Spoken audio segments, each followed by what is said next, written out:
मित्रों, हमारे बीच भारतीय जनता पार्टी के राष्ट्रीय प्रवक्ता श्री संबित पात्रा जी उपस्थित हैं और वो आज की प्रेस कॉन्फ्रेंस को संबोधित करेंगे। साथ में भाजपा की राष्ट्रीय प्रवक्ता नुपुर शर्मा जी भी यहाँ उपस्थित हैं। तो मैं पात्रा साहब से अनुरोध करूंगा कि वो जो है प्रेस कॉन्फ्रेंस प्रारंभ करें। के शर्मा जी धन्यवाद। मेरी बहन नुपुर शर्मा जी राष्ट्रीय प्रवक्ता भारतीय जनता पार्टी, दोनों को बहुत नमस्कार। सभी हमारे रिपोर्टर्स बंधु को बहुत बहुत नमस्कार। एक शॉर्ट नोटिस में आप लोग यहाँ हैं। बंधुगण, आप जानते हैं कि जहाँ तक किसानों का विषय है, उस विषय पर लोकतांत्रिक तरीके से और सार्वजनिक तरीके से आप सब इस विषय को जानते हैं कि भारत की सरकार किसानों के विषय को सुन रही है, उस विषय को लेकर आगे बढ़ रही है। मैं आज आरंभ में ही कह दूं कि नरेंद्र मोदी जी की सरकार और स्वयं मोदी जी, जो कि मुख्य सेवक हैं हिंदुस्तान को, वो किसानों को अन्नदाता और भगवान मानते हैं। अन्नदाता और भगवान हैं तभी हिंदुस्तान है। और मैं पहले तो अपने प्रेस कॉन्फ्रेंस में तमाम किसान बंधुओं को जम्मू कश्मीर से कन्याकुमारी तक, अटक से कटक तक सभी को चरण स्पर्श करके नमस्कार करता हूं। अभी थोड़े समय पहले किसान मंत्री आदरणीय तोमर जी ने भी बहुत महत्वपूर्ण अनाउंसमेंट्स किया है कि किस प्रकार 25 तारीख को सुशासन दिवस के अवसर पर लगभग 18,000 करोड़ रुपए, 9 करोड़ जो किसान बंधु हैं उनके अकाउंट तक पहुंचेंगे। आज हमने यह भी देखा है कि बहुत सारे किसान संगठन भारतीय जनता पार्टी की सरकार ने जो 3 बिल वो लेके आई है उसके समर्थन पे वो उतरी हैं। किसान मंत्री को उन्होंने भेंट भी किया है और धन्यवाद दिया है मोदी जी को इन 3 बिलों के लिए। हां, कुछ किसान संगठन ऐसे जरूर हैं जो आंदोलन कर रहे हैं, उनका अधिकार भी है, एक लोकतांत्रिक देश है, सरकार उनसे बातचीत कर रही है। मगर यह उचित होगा हमारे पक्ष में कि कुछ अवांछित वामपंथी दल जिस प्रकार से किसानों के कंधों पर बंदूक रख के अपनी राजनीति साधने की कोशिश कर रहे हैं, उसके विषय में भी हम यहां खुलासा करें। How the left is trying to hijack the kisan andolan for its own political benefits. We as a responsible political party should expose these leftist forces, this leftist parties as well. बंधुगण, जहां तक ये वामपंथ और लेफ्ट का सवाल है, ये कम्युनिस्ट पार्टी से दोगला हिपोक्रेटिक पार्टीज और कोई नहीं होते हैं। हिपोक्रेसी इज दाई नेम, जहां तक कम्युनिस्ट का सवाल है। और इन्होंने दोगलेपन में जिस प्रकार से सारे सीमाओं को लांघ दिया है, आज मैं वो फहरिस्त आपके सामने रखूंगा किस प्रकार इन वामपंथियों ने, भिन्न भिन्न संस्थाएं और उनकी सरकारों ने किसानों के ऊपर कई अत्याचार किए हैं। ये बात अलग है कि आज वो दिखावा कुछ और कर रहे हैं। 3 मुख्य ऐसे राज्य रहे हैं जहां या तो वर्तमान में या विगत सालों में वामपंथ की सरकार रही है। केरल में वर्तमान में भी है, इससे पहले त्रिपुरा में लगभग 25 वर्षों तक, और कलकत्ता अर्थात वेस्ट बंगाल में, कलकत्ता से जहां से कम्युनिस्ट पार्टी रूल करती थी, वहां भी बहुत दीर्घ समय तक, बहुत लंबे समय तक वामपंथियों का सत्ता रहा है। एक एक करके एक एक राज्यों में किस प्रकार से वामपंथियों ने किसानों को ठगा है, आज उसके कच्चे चिट्ठे को हम खोलेंगे। और कुछ ऐसे किसान संगठन जो किसानों के कंधे पर रखकर राजनीतिक बंदूक चलाने की कोशिश कर रहे हैं, उसका भी खुलासा करेंगे। पहले हम केरल की तरफ चलते हैं। बंधुगण, आप देख रहे हैं कि जो स्कैम टेंटेड केरल के मुख्यमंत्री हैं पिनरई विजयन, वो इस पूरे विषय को लेकर सुप्रीम कोर्ट तक जाने की चेष्टा कर रहे थे। मगर पिनरई विजयन जी को यह उत्तर देना चाहिए, और तमाम जो लेफ्टिस्ट लोग हैं उनको यह उत्तर देना चाहिए कि आखिर क्या कारण है जो केरल गढ़ है वामपंथ का, वहां पर एपीएमसी की मंडी ही नहीं है। No APMC law in Kerala. Kerala में एपीएमसी का कानून नहीं है। और आप इन वामपंथियों को देखिए, इनके दोगलेपन को देखिए। ये पूरे हिंदुस्तान में एपीएमसी कानून को लेकर एक भ्रमजाल फैलाने की कोशिश कर रहे हैं। जहां मोदी जी एपीएमसी को सशक्त बनाने की कोशिश कर रहे हैं, मंडी को रिफॉर्म कर रहे हैं, एक ऑप्शन दिया है मंडी से बाहर का, किंतु मंडी बंद नहीं हो रही है। वहीं जहां मंडी नहीं है, जहां एपीएमसी कानून नहीं है, वह राज्य इस पर दोगलापन कर रहा है। इसका जवाब the scam tainted minister, chief minister of Kerala, mister Pinarayi Vijayan should come forth with, he should give. बंधुगण, एपीएमसी में जहां तक केरला का सवाल है और कोई एपीएमसी कानून नहीं है, आप जानते हैं वहां किस प्रकार से खरीद बिक्री होती रही है। वहां पर जो मेजर चैनल है किसान के उत्पाद की खरीद बिक्री के लिए, ये जो मेजर चैनल है वो प्राइवेट चैनल्स है। केरल की सरकार ने प्राइवेट चैनल्स के हाथों में ये काम दिया हुआ है। और जब हम प्राइवेट चैनल्स कहते हैं, आप तो चतुर्थ स्तंभ हैं लोकतंत्र का, आप लोग इस पे जरूर दृष्टि डालिए और इस पे रिपोर्ट भी करिए कि दरअसल प्राइवेट एंटिटीज के नाम पर they are the goons of the left wing. जो वहां के गुंडे हैं, जो वहां के बदमाश हैं, उगाही करने का एक तरीका लेफ्ट की सरकार ने केरल में बना रखा है और इसके माध्यम से किसानों के ऊपर घोर अत्याचार किया जा रहा है। किसान के पीछे आज खड़े होकर लेफ्ट राजनीति करने की कोशिश कर रही है। मैं आज केरल की सरकार से एक सवाल पूछना चाहता हूं। मोदी जी ने ये जो कानून बनाया है, ये जो रिफॉर्म किया है, उसमें एक बहुत महत्वपूर्ण बिंदु है कि 3 दिनों के अंदर जो भी ट्रांजैक्शन होता है उसका पेमेंट किसान को 3 दिनों के अंदर करना होगा। अगर 3 दिनों के अंदर पेमेंट नहीं होता है तो किसान कोर्ट जा सकता है और जो करार करता है उसको स्यू कर सकता है, उसके खिलाफ केस कर सकता है। क्या केरल की सरकार इसके खिलाफ है? क्योंकि जो प्राइवेट एंटिटीज हैं, जो खरीद बिक्री केरल में करती हैं, उनके ऊपर तो इस प्रकार का कोई कानून नहीं है।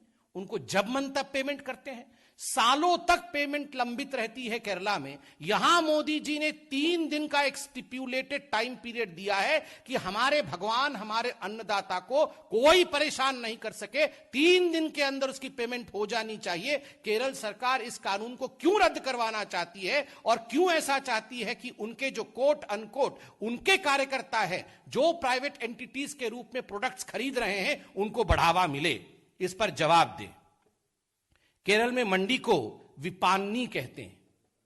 आप आज जाके देखिए, ये जो विपणनी होते हैं, जहां पर ये प्राइवेट एंटिटी खरीद बिक्री करते हैं, किसकी कंट्रोल इन विपणनी पर है आपको मालूम पड़ेगा। पूरी तरह से उनके खुद के कार्यकर्ता वहां बैठे हुए हैं। दूसरा राज्य जिसके विषय में आज हम बात करने वाले हैं वो है त्रिपुरा। बंधुगण, आप जानते हैं 25 वर्षों तक, 1993 से 2018 तक, अभी 2018 तक त्रिपुरा में वामपंथ की सरकार रही है। और मुझे बोलते हुए खेद हो रहा है, दुख हो रहा है। And just look at the dire hypocrisy of the left parties. आपको जान के आश्चर्य होगा कि त्रिपुरा में इन 25 वर्षों तक कोई भी एमएसपी नहीं था। मिनिमम सपोर्ट प्राइस की आज हम बात कर रहे हैं कि त्रिपुरा एकमात्र ऐसा राज्य था, 25 वर्षों तक वामपंथ के अंतर्गत त्रिपुरा एकमात्र राज्य था जहां पर एमएसपी लागू नहीं होती थी। न्यूनतम समर्थन मूल्य किसान को नहीं दिया जाता था। और आज ये तमाम वामपंथी लीडर प्रेस कॉन्फ्रेंसेस कर रहे हैं, ये किसान के हितैषी बने हुए हैं। 25 वर्षों तक आप त्रिपुरा के किसान को लूटते रहे। और ये तो शुक्र है कि भारतीय जनता पार्टी की सरकार जब 2018 में त्रिपुरा में आई तो सबसे पहला काम जो भारतीय जनता पार्टी की सरकार ने त्रिपुरा में किया वो है प्रोक्योरमेंट ऑफ पैडी। किस प्रकार से जो धान है, धान की प्रोक्योरमेंट में मैं आपको बता दूं 48,716 मैट्रिक टन ये प्रोक्योरमेंट किया धान का 27,735 किसानों से। और जो कुल खर्च इसमें हुआ वो 86.65 करोड़ रुपया का। ये बीजेपी की सरकार जब सरकार में आई त्रिपुरा में तो पहला काम ये बीजेपी की सरकार ने किया। और तो और त्रिपुरा में हायर मिलिंग चार्ज होने के बावजूद जो एडिशनल एक्सपेंस बियर करना पड़ता है, यह भी भारतीय जनता पार्टी की सरकार ने त्रिपुरा में बियर किया, जो कि लगभग 6 करोड़ रुपए का था। जो किसान पहले त्रिपुरा में वामपंथ के अंतर्गत अपने चावल को 10 से 12 रुपए प्रति केजी बेचता था, वही अब भाजपा के शासन में 18.5 रुपया प्रति केजी बेच रहा है। तो आप बताइए कल्याण किसके युग में हो रहा है? वामपंथ के युग में कल्याण हुआ था या हमारे युग में हो रहा है? आपको जान के आश्चर्य होगा, जब वामपंथ का सत्ता केरल में था तो लगभग 2017-18 में जो एग्रीकल्चरल ग्रोथ रेट था त्रिपुरा में वो 6.4% था, मात्र 6.4%। अब भारतीय जनता पार्टी की सत्ता त्रिपुरा में है 2 कंसेक्यूटिव ईयर्स, 2018-19 और वर्तमान का 2019-20। इसमें आपको जान के खुशी होगी कि एग्रीकल्चरल ग्रोथ रेट 13.5% है। जहां जहां वामपंथ रहा है वहां वहां किसानी डूबी है, वहां वहां किसान पर अत्याचार हुआ है, और जब जब भाजपा आई है किसान आगे बढ़ी है। The idiom in English is wherever there is left there is nothing left of economy. ये बिल्कुल सही है, जहां भी लेफ्ट होती है वहां इकोनॉमी की, वहां किसानों का कुछ भी बचता नहीं है, सब कुछ समाप्त हो जाता है। बंधुगण, मैंने कहा 3 राज्य, हमने केरल की गाथा सुनी, हमने त्रिपुरा में वामपंथ की लूट की कहानी सुनी। अब जो तीसरा राज्य है, महत्वपूर्ण राज्य है, वो है बंगाल का। बंगाल में आप जानते हैं लेफ्ट और लेफ्ट के बाद तृणमूल का शासन किस प्रकार से किसानों के लिए घातक रहा है। देखिए, लेफ्ट के समय जो एपीएमसी एक्ट लेफ्ट ने बनाया था बंगाल में, वो केवल और केवल पैसा उगाने के लिए बनाया गया था। और मैं आपको बहुत महत्वपूर्ण एक जानकारी देता हूं कि ये जो मंडियां तो थी, मगर मंडी तक पहुंचने से पहले जो टोल गेट्स बनते हैं, वैसे उन्होंने नकली टोल गेट बनाया हुआ था जिसका नाम नाकाबंदी कहा जाता है। नाकाबंदी करके वहां टोला चार्ज, जिसके विषय में अभी आदरणीय अमित शाह जी ने और आदरणीय जगत प्रकाश नड्डा जी ने बताया, वही पद्धति अभी तक कंटिन्यू किए हुए थे ममता बनर्जी ने। टोला चार्ज लेके, टोला फीस लेके फार्मर जो है वो अपने प्रोड्यूस को बेचा करता था, वो अपने उत्पाद को बेचता था। कहीं ना कहीं एपीएमसी एक्ट का दुर्व्यवहार टीएमसी की सरकार और उससे पहले लेफ्ट ने किया हुआ है। बंगाल में एक खासियत है, वहां के मौसम के कारण वहां आलू का उत्पाद बहुत अधिक है, और यह आलू के उत्पाद के कारण जो प्राइवेट कॉन्ट्रैक्ट फार्मिंग होती है, खास करके पेप्सी की, लेज और अंकल चिप्स के लिए, उसका अधिकांश जो उत्पाद होता है और जो करार हुआ है वो बंगाल में हुआ है। लगभग 11,000 ऐसे किसान हैं जिन्होंने ये करार किया हुआ है, और ये जो पूरा बिजनेस है वहां पोटैटोज का और एक कंपनी को लेकर, वो लगभग 9,500 करोड़ का है। तो ये आपने जब ये कॉन्ट्रैक्ट फार्मिंग किया तो वामपंथ के समय में किया था, ये उस समय ये ठीक था। हमने जब कॉन्ट्रैक्ट फार्मिंग की बात की तो वामपंथ को ये प्राइवेट एंटिटी के हाथ में किसानों को बेचने के तरह लगता है। आप जब प्राइवेट एंटिटी को बुलाकर लाते हैं, वहां इतना बड़ा कारोबार करने की चेष्टा करते हैं, तो वो ठीक है। मगर जब हम कहते हैं कि केवल पोटैटो नहीं, बाकी लोग भी करार कर सकते हैं, तब आप उस पर उंगली उठाते हैं। बंधुगण, सबसे बड़ी बात है कि जो कम्युनिस्ट गवर्नमेंट है, उन्होंने 2009 में एपीएमसी एक्ट में अमेंडमेंट करके जो एमएनसीज हैं उनको और ये जो प्राइवेट एंटिटीज हैं इनको उन्होंने एंट्री दी थी फ्री मार्केट में। तो ये जो कम्युनिस्ट आज कह रहे हैं कि प्राइवेट एंटिटी नहीं घुसना चाहिए, ये इनकी हिपोक्रेसी और इनके दोगलेपन को दर्शाता है। और आश्चर्य की बात है, ये जो अमेंडमेंट आपने एपीएमसी कानून में किया था 2009 में, उस समय आपने कोई प्रावधान नहीं रखा था कि स्टिपुलेटेड टाइम पीरियड के अंदर पेमेंट होना चाहिए। हमने जो सेंट्रल कानून रखा है उसमें हमने यही करार का क्लॉज रखा है, प्लस हमने ऐड किया है कि 3 दिनों के अंदर पेमेंट हो जाना चाहिए। इसमें आपत्ति क्यों है? अगर पोटैटो ग्रोअर्स को, जो आलू उत्पादक हैं, उनको 3 दिनों के अंदर उनकी पेमेंट मिल जाएगा, उनकी भुगतान हो जाएगी, उनका जीवन सुधर जाएगा, तो आपको क्या परेशानी है?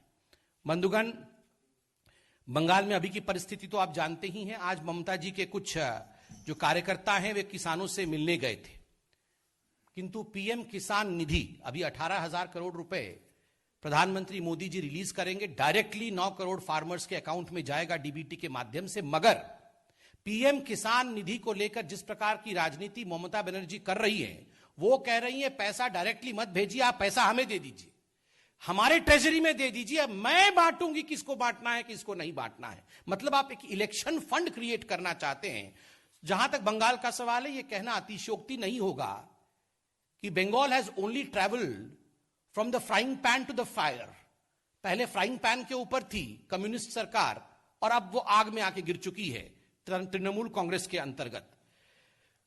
जहां तक वामपंथियों के कुछ ऑर्गेनाइजेशंस को एक्सपोज करने की बात है, मैं दो विषयों को यहां रखूंगा। एक न्यूज़पेपर आर्टिकल लेके आया हूं मैं, एक बहुत ही प्रचलित और प्रसिद्ध न्यूज़पेपर है, अंग्रेजी डेली है ये, मैं नाम नहीं लूंगा मगर आप देख लीजिएगा।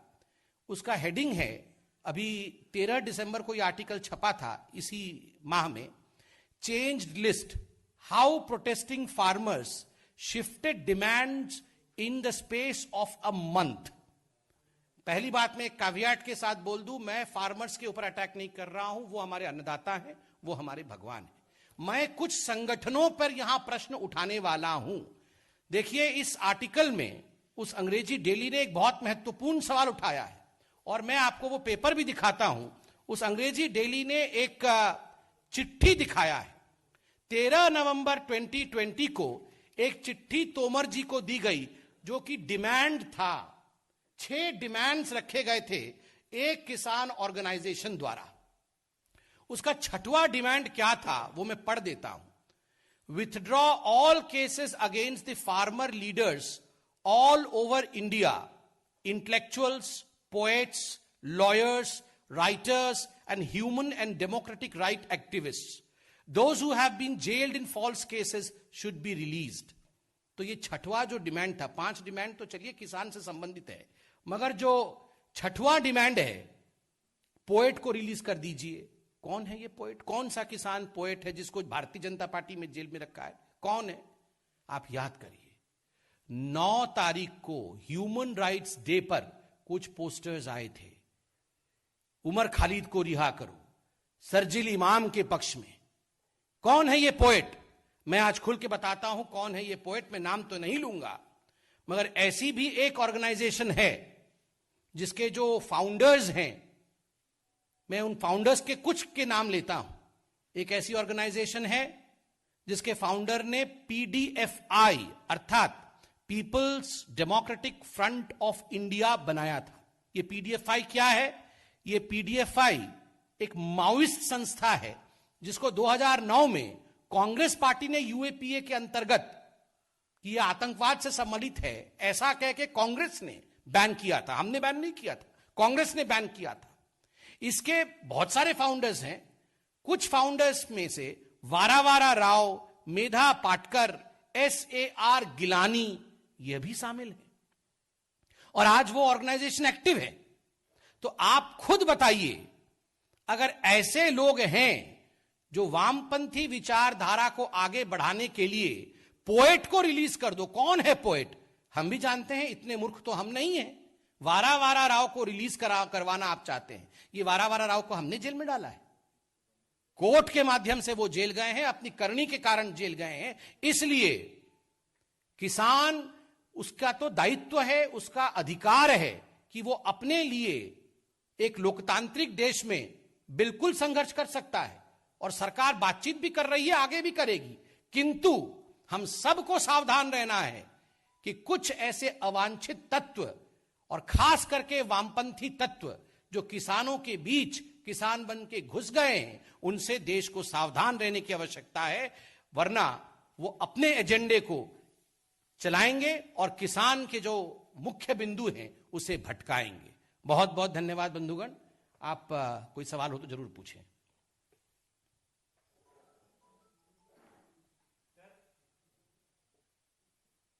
यस, बताइए। राहुल गांधी जी ने 11,000 किसानों को हस्ताक्षर लेकर के कल राष्ट्रपति रामनाथ कोविंद से मिल रहे हैं। अच्छा, वो गोवा से आ गए हैं क्या? लास्ट जब सुना था गोवा में थे का लिया, ठीक है, मिलने दीजिए। मगर राहुल गांधी जी को आप बताइए पूरा कि राहुल जी, आपने जो मैनिफेस्टो 2019 का है, आपने क्यों नहीं पढ़ा है? अपना ही मैनिफेस्टो नहीं पढ़े। 2019 में यही वो कांग्रेस पार्टी है जिसने कहा था, अंग्रेजी में कहा था, वो सोचते हैं हम लोग कोई अंग्रेजी नहीं पढ़ेंगे, अंग्रेजी में कहा था, if we come to power in 2019 in the Lok Sabha, we will repeal the APMC act, इसको हटा देंगे, पूरी तरह से हटा देंगे कह रहे थे। आप याद करिए किस प्रकार 2019 के चुनाव से पहले इन्होंने अपने राज्यों में जो फल होते हैं, जो पेरिशेबल प्रोडक्ट्स होते हैं, जो सब्जियां होती हैं, उसको एपीएमसी कानून से, एपीएमसी एक्ट से, उसके दायरे से बाहर रखा था। एसेंशियल कमोडिटीज एक्ट को लेकर 2019 के ही घोषणा पत्र में स्पष्टतः कहा गया था कि जो एसेंशियल कमोडिटीज एक्ट है, this is a law of dark ages, और हम इसको रिपील कर देंगे, इसको हटा देंगे। आज अरे उन्हीं के समय याद करिए, इन सभी लोगों ने रिकमेंडेशन दिया था। ये जो चीफ मिनिस्टर्स का वर्किंग ग्रुप बना था, जिसमें भूपेंद्र हुड्डा जी उसके अध्यक्ष थे, उन्होंने खुद ये रिकमेंडेशन दिया था।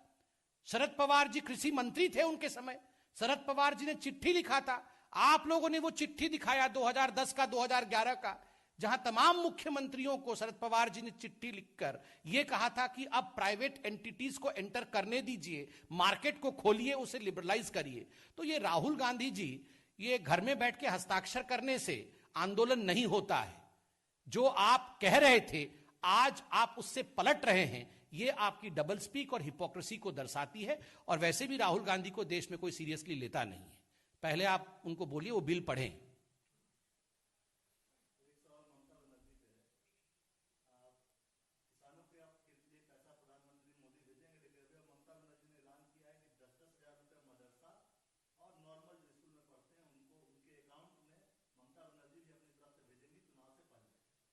नहीं, देखिए, जहां तक ममता बनर्जी जी का सवाल है, वो तो 3M लेकर आई थी, मां, माटी, मानुष।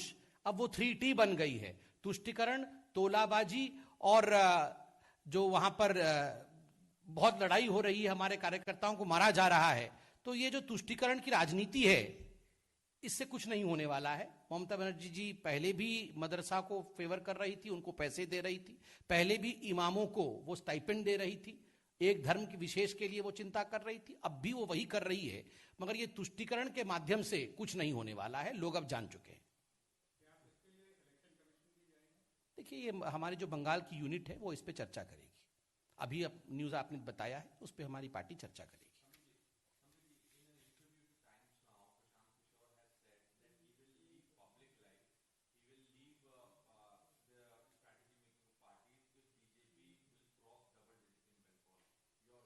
See, I don't think we need to reply to one Mr. Prashant Kishor. कोई आवश्यकता नहीं है उनको रिप्लाई करने के लिए, हम जमीन पे काम कर रहे हैं। धन्यवाद।